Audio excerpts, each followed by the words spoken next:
అశ్వ సంవత్సరంలో కైలాస యాత్ర Shri Gayatri tours and travels 8977349696.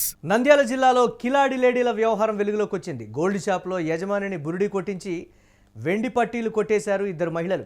మాటల్లో పెట్టి 170 గ్రాముల వెండి పట్టీలు మాయం చేశారు.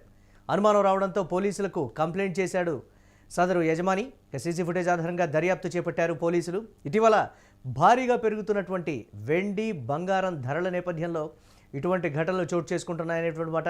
గతంలో పలు షాపుల్లో కూడా మహిళలు బంగారం విషయంలో చోరీ చేసేటువంటి పరిస్థితి ఉండేది, కానీ ఇప్పుడు వెండి విషయంలో కూడా చోరీ చేస్తూ ఉండడంతో దీనికి సంబంధించి ఒకంత చర్చనీయాంశమైనటువంటి పరిస్థితి ఉంది. యజమాని కళ్ళు కప్పి వారు ఏ విధంగా వెండి పట్టీల్ని మాయం చేశారో కూడా సీసీటీవీ ఫుటేజ్ ద్వారా పోలీసులు విశ్లేషించినటువంటి పరిస్థితి, వారి కోసం గాలింపు చర్యలు చేపట్టినట్లుగా కూడా ఈ నేపథ్యంలో తెలుస్తోంది. తరచుగా అంటే ధరలు పెరిగిన తర్వాత విపరీతంగా చోటు చేసుకుంటున్నటువంటి దొంగతనాల నేపథ్యంలో అలర్ట్గా ఉండాలని అయితే చెప్తున్నటువంటి పరిస్థితి. నేరుగా నగల దుకాణాల్లోనే ఈ స్థాయి చోరీ జరిగింది అంటే ఇళ్లలో ఉండేటువంటి వారి పరిస్థితి ఏంటనేది కూడా ఒకంత ప్రశ్నార్థకంగా మారినటువంటి పరిస్థితి ఉంది. ఈరోజు అనగా 12/2/2026 తేదీన నంద్యాల ఉండవని పరిధిలో గోల్డ్ షాప్ లైన్ ఉన్నటువంటి హెచ్ఎం జ్యువెలర్స్లో దాని ఓనర్ అయిన అల్తాఫ్ హుసేన్ వచ్చి ఉండవన్ పోలీస్ స్టేషన్ కంప్లైంట్ చేశాడు.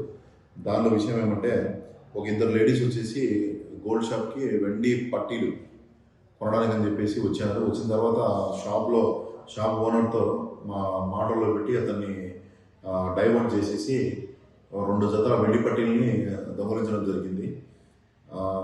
ఆ ఓనర్ వచ్చేసి ఆ ఇద్దరు లేడీస్ మీద డౌట్ వచ్చి వెయిట్ చెక్ చేసుకోగా దాదాపు 170 గ్రాముల అంటే 17 తులాల వెండి పట్టీలు తక్కువ రావడం జరిగింది.